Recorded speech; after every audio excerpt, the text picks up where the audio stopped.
নমস্কাৰ প্ৰিয় দৰ্শক, দিনটোৰ আটাইতকৈ বেছি গুৰুত্বপূৰ্ণ খবৰসমূহৰ সৈতে আপোনাক ৰাইজৰ বাতৰিলৈ স্বাগতম জনাইছোঁ। আজি অসমীয়া আঘোণ মাহৰ 29 তাৰিখ আৰু ইংৰাজী 16 ডিচেম্বৰ।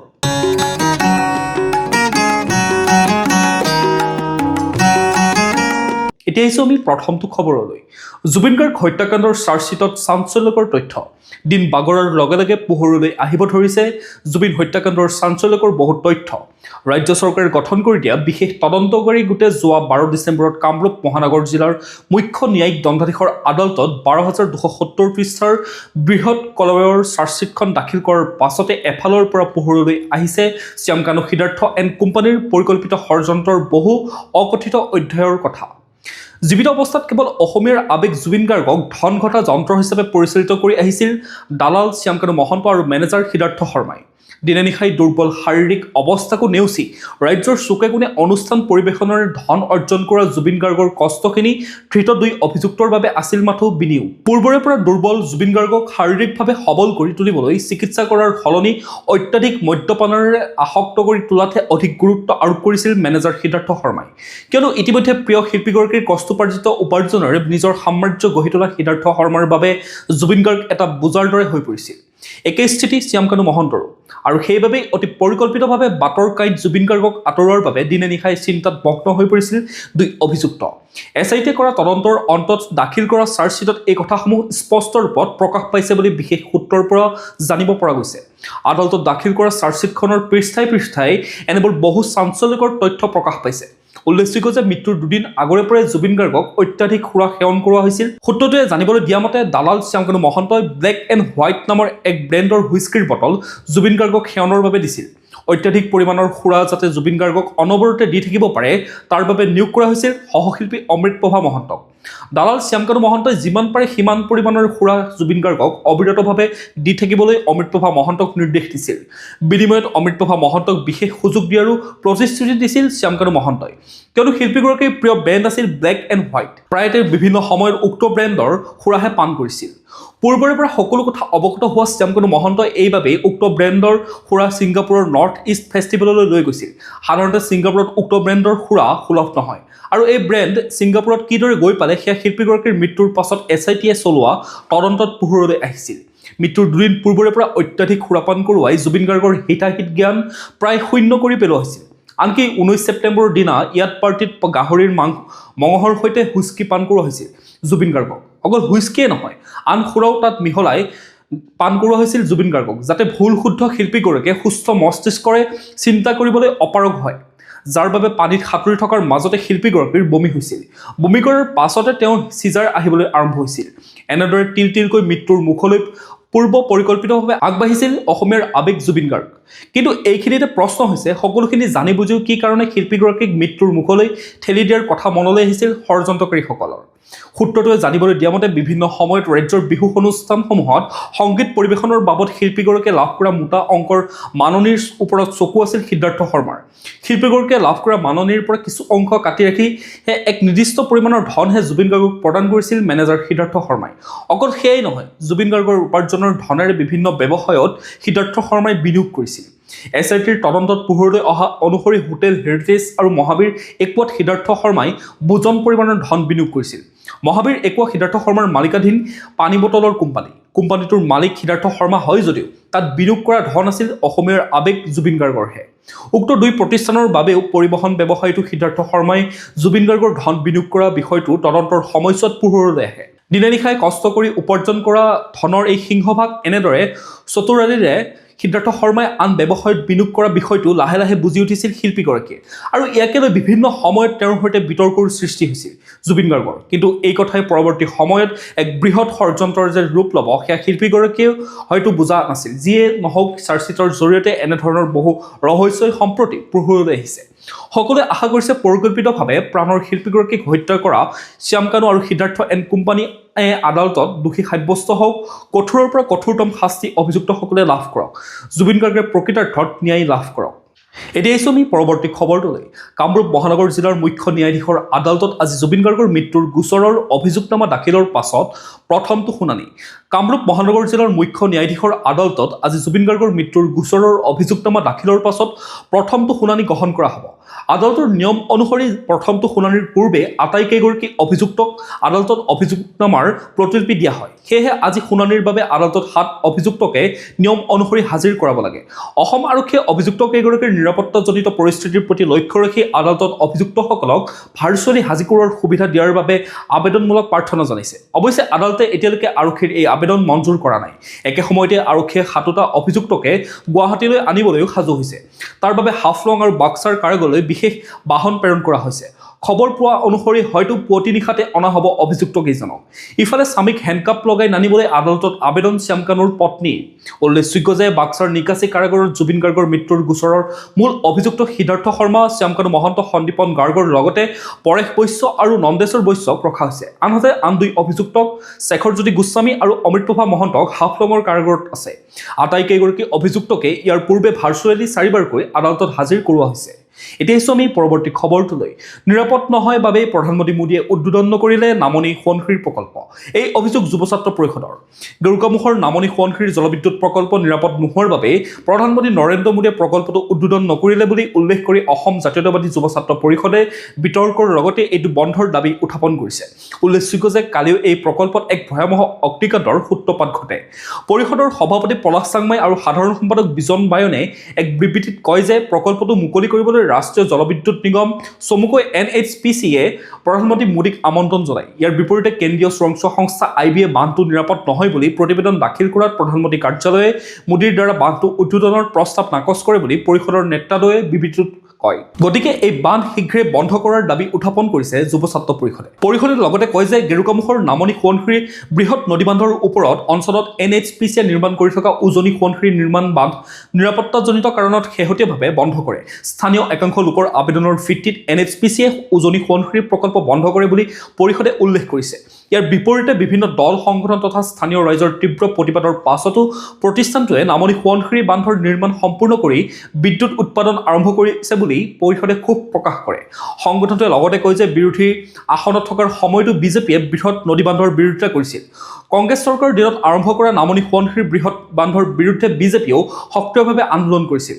পৰিতাপৰ বিষয় যে শাসনৰ বাঘজৰী লৈ বিজেপি চৰকাৰে লুটিবাগৰ মাৰি বৃহৎ নদীবান্ধৰ সপক্ষত অৱস্থান কৰাই নহয়, বৃহৎ নদীবান্ধ বিৰোধী সকলো আন্দোলনক অতি কঠোৰভাৱে দমন কৰিছে।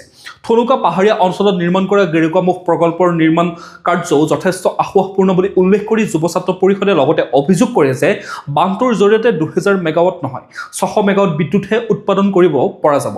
বান্ধটোৰ নিৰ্মাণত ব্যাপক অনিয়ম সংঘটিত হোৱা বুলিও পৰিষদে অভিযোগ উত্থাপন কৰে।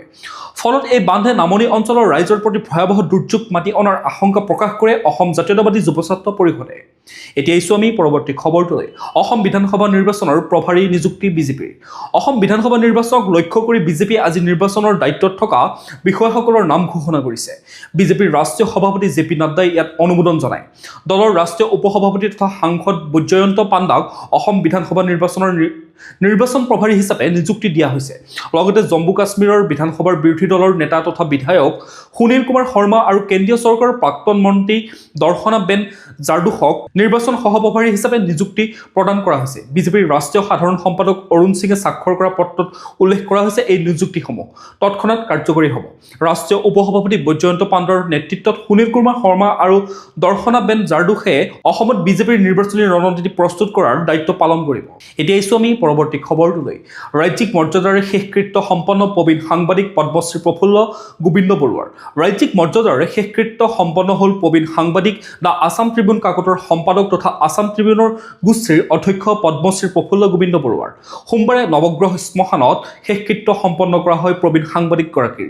দেওবাৰে নিশা 9:30 গুৱাহাটীৰ এখন ব্যক্তিগত চিকিৎসালয়ত প্ৰবীণ সাংবাদিকগৰাকীৰ দেহাৱসান ঘটে। তেওঁ 9 দেহ সোমবাৰে পুৱা হাস্পতালৰ পৰা চানমাৰীস্থিত বাসগৃহলৈ গৃহলৈ অনা হয়। তাৰ পৰা কিছু সময় আছাম ট্ৰিবিউন চৌহদত ৰখা হয়। তাত অনেক গুণমূৰ্খই তেওঁক শেষ শ্ৰদ্ধাঞ্জলি জ্ঞাপন কৰে। তাৰ পৰা পোনে পোনে নশ্বৰ দেহ নৱগ্ৰহ শ্মশানলৈ লৈ যোৱা হয় আৰু তাতেই সম্পন্ন কৰা হয় শেষকৃত্য। উল্লেখযোগ্য যে অসমৰ সংবাদ জগতখনলৈ আগবঢ়োৱা বৰঙণিৰ বাবে 2018 চনত তেওঁলৈ আগবঢ়োৱা হৈছিল পদ্মশ্ৰী সন্মান। অসম তথা উত্তৰ পূৰ্বাঞ্চলৰ সংবাদ ক্ষেত্ৰৰ বাটকটীয়া প্ৰফুল্ল গোবিন্দ বৰুৱাৰ বিয়োগত প্ৰধানমন্ত্ৰী নৰেন্দ্ৰ মোদী, গৃহমন্ত্ৰী অমিত শ্বাহ, ৰাজ্যপাল লক্ষ্মণ প্ৰসাদ আচাৰ্য, মুখ্যমন্ত্ৰী ডক্টৰ হিমন্ত বিশ্ব শৰ্মা, কংগ্ৰেছৰ সভাপতি মল্লিকাৰ্জুন খাৰ্গেকে ধৰি বিভিন্নজনে শোক প্ৰকাশ কৰিছে। এতিয়া আমি পৰৱৰ্তী খবৰটোলৈ। কাজিৰঙাত আছিয়ান ৰাষ্ট্ৰসমূহৰ পৰ্যটন ক্ষেত্ৰৰ প্ৰতিনিধি। কাজিৰঙা ৰাষ্ট্ৰীয় উদ্যান দৰ্শন কৰি আপ্লুত দক্ষিণ পূব এছিয়াৰ 11খন দেশৰ পৰ্যটন ক্ষেত্ৰত প্ৰতিনিধি। আছিয়ান ৰাষ্ট্ৰসমূহৰ পৰ্যটন বিনিময়ত গুৰুত্ব আৰোপ প্ৰতিনিধিসকলৰ। উল্লেখযোগ্য যে 12 ডিচেম্বৰৰ পৰা গুৱাহাটী আৰু দিল্লীত অনুষ্ঠিত হৈছে আছিয়ান ভাৰত পৰ্যটন পেছাদাৰী বিনিময় কাৰ্যসূচী 2025। গুৱাহাটীত অনুষ্ঠিত এই কাৰ্যসূচীত অংশ লৈ আছিয়ান ৰাষ্ট্ৰসমূহৰ পৰ্যটন ক্ষেত্ৰৰ প্ৰতিনিধিসকলে দেওবাৰে বিয়লি উপস্থিত হয় কাজিৰঙা ৰাষ্ট্ৰীয় উদ্যানত। পৰ্যটন প্ৰতিনিধিৰ দলটোত আছিল 47 গৰাকী সদস্য। দলটোৱে কাজিৰঙা বন সংমণ্ডল প্ৰাধিকাৰী অৰুণ বিঘ্নেশৰ তত্বাৱধানত কাজিৰঙা ৰাষ্ট্ৰীয় উদ্যানৰ কহৰা বনাঞ্চলত জীপ চাফাৰী কৰে। কাজিৰঙা দৰ্শন কৰি উৎফুল্লিত প্ৰতিনিধিৰ দলটোৱে উদ্যানত গড়, বাঘ, হাতী আদি বিভিন্ন বন্যপ্ৰাণী প্ৰত্যক্ষ কৰে বুলিও প্ৰকাশ কৰে। তেওঁ কয় যে দলটোৱে কাজিৰঙাৰ পৰিচালনা ব্যৱস্থাত সন্তোষ প্ৰকাশ কৰিছে। বিঘ্নেশে দেশসমূহৰ পৰা পৰ্যটকৰ সমাগম ঘটিব বুলিও আশা প্ৰকাশ কৰিছে। এতিয়া আমি পৰৱৰ্তী খবৰটোলৈ। গোৱালপাৰাৰ বাডুংদুপা কলাকেন্দ্ৰৰ বাকৰিত দিনজোৰা কাৰ্যসূচীৰে আণ্ডাৰ দ্য হালট্ৰি নাট সমাৰোহ। গোৱালপাৰা জিলাৰ ৰামপুৰৰ বাডুংদুপা কলাকেন্দ্ৰৰ বাকৰিত আজি দিনজোৰা কাৰ্যসূচীৰে চলিত বছৰৰ আণ্ডাৰ দ্য হালট্ৰি নাট সমাৰোহ অনুষ্ঠিত হয়। প্ৰয়াত নাট্যকৰ্মী শুক্ৰাচাৰ্য ৰাভাই প্ৰতিষ্ঠা কৰা বাডুংদুপা কলাকেন্দ্ৰৰ উদ্যোগত সম্পূৰ্ণ অভিনৱ শৈলীৰে প্ৰতি বছৰে শাল গছৰ তলত সম্পূৰ্ণ প্ৰাকৃতিক পৰিৱেশৰ মাজত এই সমাৰোহ অনুষ্ঠিত হয়। কৃত্ৰিম দৃশ্যসজ্জা, আলোকসজ্জা, আধুনিক বাদ্যযন্ত্ৰৰ অবিহনে পৰম্পৰাগত বাদ্যযন্ত্ৰৰ ব্যৱহাৰ কৰি এই নাট সমাৰোহ অনুষ্ঠিত হয়। বিগত 16 বছৰ ধৰি ৰামপুৰ গাঁৱৰ সংৰক্ষিত বনাঞ্চলত শ শ শালগছৰ মাজৰ এডোখৰ ভূমিক মঞ্চৰ ৰূপ দি দিনৰ ভাগত নাট মঞ্চস্থ কৰি অহা হৈছে। এই নাট সমাৰোহৰ জৰিয়তে থলুৱা লোকনাট্য সংস্কৃতিক ব্যক্তিক্ৰমীভাৱে জীয়াই ৰখাৰ প্ৰয়াস কৰা হৈছে। সমাৰোহত আজিৰ দিনৰ 10 বজাত ধনঞ্জয় ৰাভা পৰিচালিত ৰাভা ভাষাৰ নাট ৰঞ্জুমুখ মঞ্চস্থ কৰা হয়। উল্লেখযোগ্য যে প্ৰতি বছৰে এই ব্যতিক্ৰমী নাট সমাৰোহ উপভোগ কৰিবলৈ দেশ বিদেশৰ বিভিন্ন প্ৰান্তৰ লোকৰ সমাগম হয়। এতিয়া আমি পৰৱৰ্তী খবৰটোলৈ। দুদিনীয়া কাৰ্যসূচীৰে অহা 20 ডিচেম্বৰত প্ৰধানমন্ত্ৰী নৰেন্দ্ৰ মোদীৰ অসম ভ্ৰমণ। প্ৰধানমন্ত্ৰী নৰেন্দ্ৰ মোদী দুদিনীয়া ভ্ৰমণসূচীৰে অহা 20 ডিচেম্বৰত অসমলৈ আহিব। প্ৰধানমন্ত্ৰীগৰাকীয়ে বৰঝাৰ লোকপ্ৰিয় গোপীনাথ বৰদলৈ আন্তঃৰাষ্ট্ৰীয় বিমানবন্দৰৰ নৱনিৰ্মিত টাৰ্মিনেল উদ্বোধন কৰিব। এই টাৰ্মিনেলৰ উদ্বোধনে অসম তথা উত্তৰ পূৰ্বাঞ্চলৰ ৰাজ্যকেইখনৰ আন্তঃগাঁথনিৰ উপৰি যোগাযোগ ব্যৱস্থা, উদ্যোগ, বাণিজ্য আৰু পৰ্যটনকে ধৰি সৰ্বাংগীন উন্নয়ন ত্বৰান্বিত কৰিব বুলি আশা প্ৰকাশ কৰা হৈছে। এক্ট ইষ্ট নীতিৰ অংশ হিচাপে নিৰ্মাণ কৰা এই অত্যাধুনিক বিমানবন্দৰ টাৰ্মিনেলে বছৰি 1,31,00,000 যাত্ৰীক আগবঢ়াব সেৱা। প্ৰধানমন্ত্ৰীৰ আগমনৰ পূৰ্বে ইতিমধ্যে ৰাজ্য চৰকাৰৰ মন্ত্ৰী আৰু অন্যান্য বিষয়ববীয়াসকলে যাৱতীয় প্ৰস্তুতি গঢ়ি তুলিছে। প্ৰধানমন্ত্ৰী মোদীয়ে অহা 21 ডিচেম্বৰত নামৰূপ সাৰ কাৰখানাত নতুন ব্ৰাউনফিল্ড এমনিয়া ইউৰিয়া প্ৰকল্পৰ আধাৰশিলা স্থাপন কৰিব। তেওঁ লগতে নামৰূপৰ এখন জনসভাতো অংশগ্ৰহণ ল'ব। কেন্দ্ৰীয় মন্ত্ৰী সৰ্বানন্দ সোণোৱালে কালি প্ৰধানমন্ত্ৰীয়ে অংশগ্ৰহণ কৰিবলগীয়া সভাস্থলী পৰিদৰ্শন কৰি যাৱতীয় প্ৰস্তুতিৰ বুজ লয়। তেওঁ লগতে কেইবাগৰাকী মন্ত্ৰী, বিধায়ক আৰু বিভাগীয় বিষয়াৰ সৈতে এখন পৰ্যালোচনা সভাতো ভাগ লয়। কেন্দ্ৰীয় মন্ত্ৰীগৰাকীয়ে এই সন্দৰ্ভত কয় যে Namrup Brahmaputra valley fertilizer corporation লিমিটেডৰ বৰ্তমানৰ চৌহদত 10,000 কোটিৰো অধিক টকা ব্যয় সাপেক্ষে নিৰ্মাণ হ'বলগীয়া চতুৰ্থটো সাৰ প্ৰকল্পই ৰাজ্যখনৰ অৰ্থনীতি শক্তিশালী কৰাত সহায় কৰিব। তেওঁ ইয়াৰ বাবে প্ৰধানমন্ত্ৰী নৰেন্দ্ৰ মোদীৰ শলাগ লয়। এতিয়া আমি পৰৱৰ্তী খবৰটোলৈ। বিপদ ঘনীভূত নুপুৰ বৰাৰ। পুনৰ গ্ৰেপ্তাৰ হ'ব পাৰে নিলম্বিত এছিএছ বিষয়াগৰাকী। পুনৰ গ্ৰেপ্তাৰ হ'ব পাৰে নিলম্বিত এছিএছ বিষয়া নুপুৰ বৰা। বৰাৰ বিৰুদ্ধে মুখ্যমন্ত্ৰী তদাৰকী কোষত এজাহাৰ দাখিল কৰিছে বৰপেটাৰ জিলা আয়ুক্ত আৰু সহকাৰী আয়ুক্তই। ইতিমধ্যে CM ভিজিলেন্সত এজাহাৰৰ ভিত্তিত 32/25 নম্বৰত ৰুজু হৈছে গোচৰ। বৰপেটাত CM ভিজিলেন্সে অভিযান চলাই জব্দ কৰিছিল প্ৰায় সন্দেহজনক 70 গৰাকী ব্যক্তিৰ ভূমিৰ নথিপত্ৰ। এনে ক্ষেত্ৰত পুনৰ গ্ৰেপ্তাৰৰ সম্ভাৱনা প্ৰকট হৈ পৰিছে নুপুৰ বৰাৰ। উল্লেখযোগ্য যে আয় বহিৰ্ভূত সম্পত্তি গোচৰৰ গ্ৰেপ্তাৰ হৈ কাৰাৰুদ্ধ হৈ আছিল নুপুৰ বৰা। অৱশ্যে শেহতীয়াকৈ জামিন লাভ কৰিছিল নিলম্বিত এছিএছ বিষয়াগৰাকীয়ে। এতিয়া আমি পৰৱৰ্তী খবৰটোলৈ। চলিত বৰ্ষত অসমত 12টা বাঘৰ মৃত্যু। চলিত বৰ্ষত অসমত 12টা বাঘৰ মৃত্যু হোৱা বুলি ৰাষ্ট্ৰীয় ব্যাঘ্ৰ সংৰক্ষণ প্ৰাধিকৰণে তথ্য প্ৰকাশ কৰিছে। যোৱা 12 ডিচেম্বৰ পৰ্যন্ত দিয়া তথ্য অনুসৰি কাজিৰঙা ৰাষ্ট্ৰীয় উদ্যানত 7টা, ওৰাং ৰাষ্ট্ৰীয় উদ্যানত 1টা বাঘৰ মৃত্যু হৈছে। তদুপৰি ৰাজ্যৰ অন্যান্য স্থানত কেইবাটাও বাঘ মানুহে হত্যা কৰিছে। বাঘৰ মৃত্যুৰ কাৰণ হিচাপে বিভিন্ন ৰোগ, মানুহ আৰু বন্যজন্তুৰ সংঘাত আদিৰ কথা প্ৰাধিকৰণে উল্লেখ কৰিছে। প্ৰাধিকৰণৰ তথ্য অনুসৰি চলিত বৰ্ষত দেশত মুঠ 126টা বাঘৰ মৃত্যু হৈছে। যোৱা বছৰৰ তুলনাত দেশত এইবাৰ 31টা অধিক বাঘৰ মৃত্যু হৈছে। বিগত সময়ছোৱাত মধ্যপ্ৰদেশত সৰ্বাধিক 52টা, মহাৰাষ্ট্ৰত 37টা, কৰ্ণাটকত 14টা, কেৰালাত 13টা আৰু তামিলনাডুত 10টা বাঘৰ মৃত্যু হোৱা বুলি ৰাষ্ট্ৰীয় ব্যাঘ্ৰ সংৰক্ষণ প্ৰাধিকৰণে প্ৰকাশ কৰিছে। প্ৰিয় দৰ্শক, আপোনালোকে আমাৰ খবৰসমূহ চাই থাকিব, লগতে চেনেলটো যদি ছাবস্ক্ৰাইব কৰিবলৈ পাহৰি গৈছে অনুগ্ৰহ কৰি চেনেলটো ছাবস্ক্ৰাইব কৰি দিব, লগতে নটিফিকেশ্যন বেল আইকনটো প্ৰেছ কৰি ৰাখিব যাতে প্ৰতিদিনে এনেধৰণে আপডেটসমূহ পাই থাকে।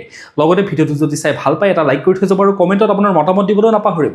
এতিয়া জানি লওঁ হওক আজিৰ দিনটোৰ বতৰৰ বতৰা। 16 ডিচেম্বৰ 2025 মঙলবাৰৰ দিনটো অসমৰ বতৰ ফৰকাল আকাশৰ সৈতে দিনত ৰ'দ দিয়াৰ পূৰ্ণ সম্ভাৱনা আছে। দিনটোৰ সৰ্বোচ্চ তাপমাত্ৰা 26 ডিগ্ৰী চেলছিয়াছ হ'ব আৰু ৰাতিৰ সৰ্বনিম্ন তাপমাত্ৰা 12 ডিগ্ৰী চেলছিয়াছ হ'ব। সূৰ্যোদয় হ'ব পুৱা 6:01 আৰু সূৰ্যাস্ত হ'ব 4:33। এতিয়া আহিছোঁ আমি ৰাষ্ট্ৰীয় গুৰুত্বপূৰ্ণ খবৰসমূহৰ মাজলৈ। সত্যক ৰক্ষা কৰিয়েই মোদী শ্বাহক গাদীৰ পৰা উফুৰোৱাৰ হুংকাৰ ৰাহুলৰ। ভোট চোৰ গাদী চোৰ শীৰ্ষক কংগ্ৰেছৰ সমাৱেশত উত্তাল ৰামলীলা ময়দান। কংগ্ৰেছৰ বহু চৰ্চিত ভোট চোৰ গাদী চোৰ প্ৰতিবাদে এইবাৰ দিল্লীৰ ৰামলীলা ময়দান উত্তাল কৰে। দেশৰ বিভিন্ন প্ৰান্তৰ পৰা অহা অগণন কংগ্ৰেছ কৰ্মী ৰামলীলা ময়দানত উপস্থিত হৈ দেওবাৰে মোদী চৰকাৰৰ ক্ষমতাৰ পৰা অপসাৰণৰ সংকল্প গ্ৰহণ কৰে। সমাৱেশত দলীয় নেতাকৰ্মীসকলক উদ্দেশ্যি ভাষণ দি ৰাহুলে প্ৰত্যক্ষভাৱে মোদী চৰকাৰক আক্ৰমণ কৰে। বিজেপিৰ অভিভাৱক সংগঠন RSSকো আক্ৰমণৰ লক্ষ্য কৰি লৈ জ্যেষ্ঠ কংগ্ৰেছ নেতাজনে কয় যে RSSৰ মুৰব্বী মোহন ভাগৱতে কি কৈছে শুনক। তেওঁ কৈছে যে বিশ্বই সত্যলৈ নাচায়, ক্ষমতালৈহে চায়। ক্ষমতাত যিয়ে থাকে তেওঁক সন্মান জনোৱা হয়। এয়া হৈছে মোহন ভাগৱতৰ চিন্তাধাৰা। এই আদৰ্শ RSSৰ। আমাৰ আদৰ্শ ভাৰতৰ আদৰ্শ, হিন্দুত্ববাদৰ আদৰ্শ আৰু বিশ্বৰ প্ৰতিটো ধৰ্মৰ আদৰ্শই কৈছে যে সত্য সবাতোতকৈ গুৰুত্বপূৰ্ণ কথা। মোহন ভাগৱতে কৈছে যে সত্য অৰ্থহীন, ক্ষমতাহে গুৰুত্বপূৰ্ণ। মই এই মঞ্চৰ পৰাই আপোনালোকক নিশ্চিতি দিছোঁ যে এই সত্যক ৰক্ষা কৰি সত্যৰ পাছফালে থিয় দি আমি নৰেন্দ্ৰ মোদী আৰু অমিত শ্বাহ RSSৰ চৰকাৰক ভাৰতৰ পৰা অপসাৰণ কৰিম। এনেদৰে কালি ৰামলীলা ময়দানত বিজেপি RSSক আৰু দেশৰ নিৰ্বাচন আয়োগক তীব্ৰ সমালোচনাৰে থকা সৰকা কৰা দেখা গ'ল ৰাহুল গান্ধী। এতিয়া আহিছোঁ আমি পৰৱৰ্তী খবৰটোলৈ। নীতিন নবীন হ'ল বিজেপিৰ নতুন ৰাষ্ট্ৰীয় কাৰ্যকৰী সভাপতি। প্ৰধানমন্ত্ৰী মোদীয়ে জনালে অভিনন্দন। বিজেপিৰ দলে এক বৃহৎ সাংগঠনিক পৰিৱৰ্তন কৰিছে। নীতিন নবীনক দলটোৰ ৰাষ্ট্ৰীয় কাৰ্যকৰী সভাপতি হিচাপে নিযুক্তি দিয়া হৈছে। বিজেপি সংসদীয় বোৰ্ডে দলৰ ৰাষ্ট্ৰীয় কাৰ্যকৰী সভাপতিৰ বাবে নীতিন নবীনক অনুমোদন জনায়। বৰ্তমান নীতিন নবীন হৈছে বিহাৰ চৰকাৰৰ গড়কাপ্তানী মন্ত্ৰী। প্ৰধানমন্ত্ৰী নৰেন্দ্ৰ মোদীয়ে দেওবাৰে নীতিন নবীনক বিজেপিৰ ৰাষ্ট্ৰীয় কাৰ্যবাহী সভাপতি হিচাপে নিযুক্তি দিয়াৰ বাবে অভিনন্দন জনায়। তেওঁ লগতে কয় যে তেওঁৰ শক্তি আৰু নিষ্ঠাই আগন্তুক সময়ত দলটোক শক্তিশালী কৰি তুলিব। দেওবাৰে বিজেপিৰ ৰাষ্ট্ৰীয় সাধাৰণ সম্পাদক অৰুণ সিঙে এক বিবৃতিত কয় যে ভাৰতীয় জনতা পাৰ্টীৰ সংসদীয় বোৰ্ডে বিহাৰ চৰকাৰৰ মন্ত্ৰী নীতিন নবীনক তাৎক্ষণিক কাৰ্যকৰীভাৱে বিজেপিৰ ৰাষ্ট্ৰীয় কাৰ্যকৰী সভাপতি হিচাপে নিযুক্তি দিছে। বৰ্তমান বিজেপিৰ ৰাষ্ট্ৰীয় সভাপতি জে পি নাড্ডাৰ কাৰ্যকালৰ অন্ত পৰিব। তেওঁ উত্তৰাধিকাৰীক লৈ দলটোৱে দীৰ্ঘদিন ধৰি আলোচনা কৰি আহিছিল। এতিয়া দলৰ শীৰ্ষ নেতৃত্বই নীতিন নবীনক ৰাষ্ট্ৰীয় পৰ্যায়ত সংগঠনটোৰ নেতৃত্ব দিবলৈ নিযুক্তি দিয়ে। এতিয়া আহিছোঁ আমি খেল জগতৰ খবৰসমূহৰ মাজলৈ। ICCৰ প্লেয়াৰ অৱ দ্য মান্থৰ বঁটা আজুৰিলে তাৰকা শেফালীয়ে। ভাৰতীয় মহিলা ক্ৰিকেটৰ উদীয়মান তাৰকা শেফালী বাৰ্মাক নৱেম্বৰ মাহৰ বাবে ICC women's player of the month হিচাপে ঘোষণা কৰা হয়। উমেন্স ৱৰ্ল্ড কাপ ফাইনেলত তেওঁৰ অসাধাৰণ প্ৰদৰ্শনৰ বাবে এই সন্মান লাভ কৰে 21 বছৰীয়া বেটাৰগৰাকীয়ে। শেফালীৰ সাহসী আৰু দায়িত্বশীল ইনিংছে ভাৰতক ইতিহাস ৰচনাৰ দিশে আগবঢ়াই লৈ যায়। নবী মুম্বাইত অনুষ্ঠিত দক্ষিণ আফ্ৰিকাৰ বিৰুদ্ধে বিশ্বকাপ ফাইনেলত শেফালীয়ে 69 বলত 87 ৰান সংগ্ৰহ কৰে। এই ইনিংছটো উমেন্স ৱৰ্ল্ড কাপ ফাইনেলত কোনো ভাৰতীয় অপেনাৰৰ সৰ্বাধিক স্ক'ৰ হিচাপে অভিলেখ হৈ ৰয়। তেওঁৰ ইনিংছৰ জোৰতে ভাৰতে 7 উইকেটত 298 ৰান সংগ্ৰহ কৰে আৰু শেষত 52 ৰানত জয়লাভ কৰি বিশ্বকাপৰ মুকুট দখল কৰে। ইনিংছটোত শেফালীয়ে স্মৃতি মান্দানাৰ সৈতে 104 ৰানৰ এক শক্তিশালী অপেনিং যুটি গঢ়ে। এই সুদৃঢ় আৰম্ভণিয়ে দলটোক সম্পূৰ্ণ নিয়ন্ত্ৰণত ৰাখে আৰু মধ্যম ক্ৰমক মুক্তভাৱে খেলাৰ সুযোগ দিয়ে। উল্লেখযোগ্য যে আঘাতপ্ৰাপ্ত প্ৰতিকা ৰায়লৰ সলনি ছেমিফাইনেলত দলত প্ৰত্যাৱৰ্তন কৰিছিল শেফালী। এই বঁটা লাভ কৰিবলৈ শেফালী বাৰ্মাই থাইলেণ্ডৰ থিপাছা পুট্টাৱং আৰু UAEৰ ইশা অজাক পিছ পেলায়। এইটো শেফালীৰ কেৰিয়াৰৰ প্ৰথম ICC প্লেয়াৰ অৱ দ্য মান্থৰ বঁটা, যিয়ে ভাৰতীয় মহিলা ক্ৰিকেটত তেওঁৰ গুৰুত্বক আৰু অধিক সুদৃঢ় কৰি তোলে। বঁটা লাভৰ পিছত শেফালীয়ে কয় যে মোৰ প্ৰথম ICC উমেন ক্ৰিকেট ৱৰ্ল্ড কাপৰ অভিজ্ঞতা মই ভাবি থোৱাৰ দৰে নাছিল, কিন্তু যি ধৰণে শেষ হ'ল সেয়া মোৰ কল্পনাৰো বাহিৰত। এতিয়া আহিছোঁ আমি আন্তঃৰাষ্ট্ৰীয় গুৰুত্বপূৰ্ণ খবৰসমূহৰ মাজলৈ। ট্ৰাম্পৰ সিদ্ধান্ত বাতিল কৰিবলৈ মাৰ্কিন সংসদত প্ৰস্তাৱ। ভাৰতৰ সামগ্ৰী 50% শুল্ক আৰু বেআইনী। ভাৰতীয় সামগ্ৰীৰ ওপৰত আমেৰিকাৰ ৰাষ্ট্ৰপতি ডনাল্ড ট্ৰাম্পে আৰোপ কৰা 50% শুল্ক বেআইনী। অবিলম্বে এই সিদ্ধান্ত বাতিল কৰা উচিত। মাৰ্কিন সংসদৰ নিম্নকক্ষ হাউচ অফ ৰিপ্ৰেজেণ্টেটিভ আনুষ্ঠানিকভাৱে উত্থাপন কৰা হয় এই প্ৰস্তাৱ, য'ত কোৱা হৈছে যে উচ্চ নিৰীক্ষৰ কৰ আৰোপৰ পৰিপ্ৰেক্ষিতত প্ৰকৃতপক্ষে ক্ষতি হৈছে আমেৰিকাৰ। সংসদত ইয়াক লৈ আলোচনা হ'ব লাগে। ভাৰতৰ ওপৰত আৰোপিত শুল্ক বাতিল হোৱাৰ দাবীৰে প্ৰস্তাৱ উত্থাপনৰ নেপথ্যত আছে প্ৰধানত তিনিজন সাংসদ। তেওঁলোক হ'ল দেওৰাভছ মাৰ্কফিছে আৰু ভাৰতীয় বংশোদ্ভৱ ৰাজা কৃষ্ণমূৰ্তি। ভাৰতৰ উপৰি ব্ৰাজিলৰ সৈন্যৰ ওপৰত মাৰ্কিন ৰাষ্ট্ৰপতি ডনাল্ড ট্ৰাম্পে আৰোপ কৰা 50% শুল্ক বাতিলৰো তেওঁলোকে দাবী উত্থাপন কৰিছে। এই সম্পৰ্কীয় প্ৰস্তাৱত কোৱা হৈছে যে ভাৰতৰ ওপৰত উচ্চ নিৰীক্ষৰ শুল্ক আৰোপৰ ফলত আটাইতকৈ ক্ষতিগ্ৰস্ত হৈছে উত্তৰ কেৰলিনা প্ৰদেশ, কিয়নো তাৰ অৰ্থনীতিৰ বহুলাংশে ভাৰতৰ ওপৰত নিৰ্ভৰশীল। বাণিজ্যিক কথা বাদেই এই প্ৰদেশখনত বৃহৎ সংখ্যক ভাৰতীয় ব্যৱসায়ীৰ বিনিয়োগ আছে। সৰ্বোপৰি কেৰলিনা প্ৰদেশত ভাৰতীয় বংশোদ্ভৱ আমেৰিকাৰ নাগৰিকৰ সংখ্যা তুলনামূলকভাৱে অধিক। তেওঁলোকে উচ্চ হাৰত শুল্কৰ কাৰণে যথেষ্ট ক্ষতিগ্ৰস্ত হৈছে। ইয়াৰ সমান্তৰালভাৱে অৱনতি ঘটিছে বাণিজ্যৰো। প্ৰিয় দৰ্শক, আজিৰ দিনটোৰ গুৰুত্বপূৰ্ণ খবৰসমূহ আছিল ইমানেই। আপোনালোকে যদি এতিয়াও আমাৰ চেনেলটো ছাবস্ক্ৰাইব কৰি ল'বলৈ পাহৰি গৈছে, অনুগ্ৰহ কৰি চেনেলটো ছাবস্ক্ৰাইব কৰি ল'ব, লগতে নটিফিকেশ্যন বেল আইকনটো প্ৰেছ কৰি ৰাখিব, যাতে প্ৰতিদিনে আপোনালোকে আমাৰ নিউজৰ ভিডিঅ'ৰ আপডেটসমূহ পাই থাকে। লগতে ভিডিঅ'টো যদি চাই ভাল পালে এটা লাইক কৰি থৈ যাব আৰু কমেণ্টত আপোনাৰ মতামত দিবলৈও নাপাহৰিব। কাইলৈ পুনৰ একে সময়তে লগ পোৱাৰ প্ৰতিশ্ৰুতিৰে আপোনাক বহুত বহুত ধন্যবাদ জ্ঞাপন কৰিছোঁ।